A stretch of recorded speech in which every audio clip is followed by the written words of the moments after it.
The two great crimes in American history is obviously the destruction of this country's Native American, the near destruction, I should say, not the destruction, the near destruction of this country's Native American population, the theft of their land. And on to work that land was brought in Native Africans into this country beginning in 1619. Those twin processes profoundly altered the shape of the world and made this country possible. Obviously, first of all, the land on which America and Americans currently reside was the land of Native Americans. But the people brought in to break that land just transformed it. The profits derived from slavery are more extreme than I think are commonly acknowledged. As I said yesterday, in 1860, the combined worth of the 4 million enslaved black people in this country was some $3 billion, nearly $75 billion in today's share of dollars.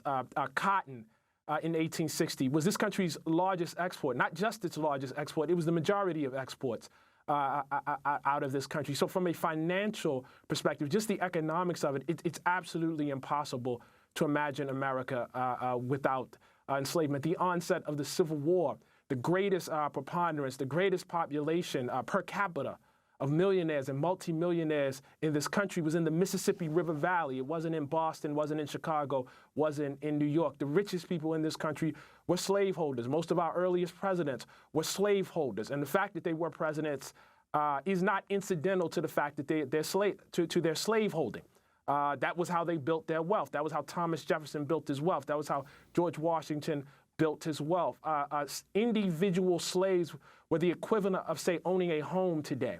They were people, but turned into objects of extreme wealth. So just from the economic perspective, there's that. And just forgive me for extending a little bit, but there's also the fact of what America actually is culturally. Our greatest export today is our entertainment, and it is our culture. It is impossible to imagine American culture without jazz, without the blues, without hip-hop. It's impossible to imagine American cinema without, regrettably, Birth of a Nation. It's impossible to imagine American literature at this point without James Baldwin, without Toni Morrison. All of these are the primary, secondary, and tertiary fruits of slavery. And so if you strip slavery out of America, if you strip black people out of America, you really don't have in America. When I started in 2014, I actually was, at that point, for reparations, but you're referring back to something I wrote in 2012 when I was, against. I wouldn't have been able to give you that answer.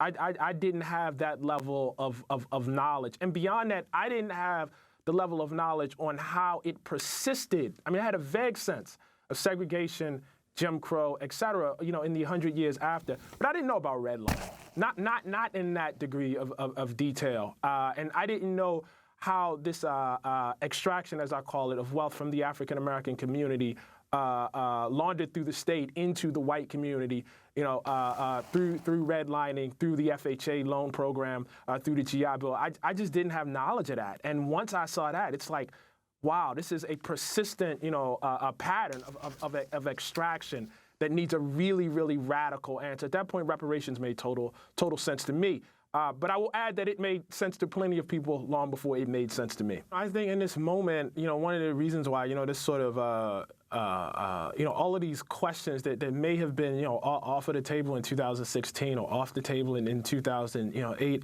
it's not that people weren't raising them. It's not that, people weren't making a point. But I just think, in reaction to what's going on in this country right now, people are just much, much more open. And in terms of poverty and race in this country, again, one of the things that I really, really wanted to stress is it's the level of poverty specifically that you see in the African-American community. It's not accidental. It's not accidental. This is part of the process. The process of enslavement involves stealing something from someone. It involves taking something from someone. Jim Crow was theft. First and foremost, it was theft. If I tax you, or if I tell you have to be loyal to this country and pledge fealty to its laws, but then I don't give you the same degree of protection, I don't give you the same access to resources that I give to another group of people, I have effectively stolen something from you. I've stolen your tax money, I've stolen your fealty, I've stolen your loyalty. So when the state of Mississippi, for instance, taxes black people and then builds one facility for education and another one facility for education for whites and then an inferior facility for blacks. That's theft. That's theft. If I build a public pool system and then tell you can't use that public pool system, that's theft. And so that is the long history, of this country that doesn't end, again, conservatively until, in 1968. And so there are people who are very, very much alive who've experienced that, who are suffering the after effects and effects of that. And that's what, as far as I'm concerned, the whole movement around reparations is about. Reparations isn't just about enslavement. There was the 250 years of enslavement, that period of theft. After that, there was 100 years of terror, that period of theft. And, I would argue, in fact, our present system of mass incarceration emerges right out of that. And so, this notion that a nation somehow only especially when we're talking about its debits, that it only lasts through the lifetime of its present generation is clearly ridiculous. The state itself would fall apart if that were true. If all of our treaties were broken when this generation died, if all of our taxes and responsibilities, if we said to pensioners, we will no longer pay you because the people that, made the decisions about those wars are no longer alive, we would have a huge problem. As I said yesterday, to this very day, or at least I should say as recently as 2017, we were paying pensions to the heirs of Civil War widows.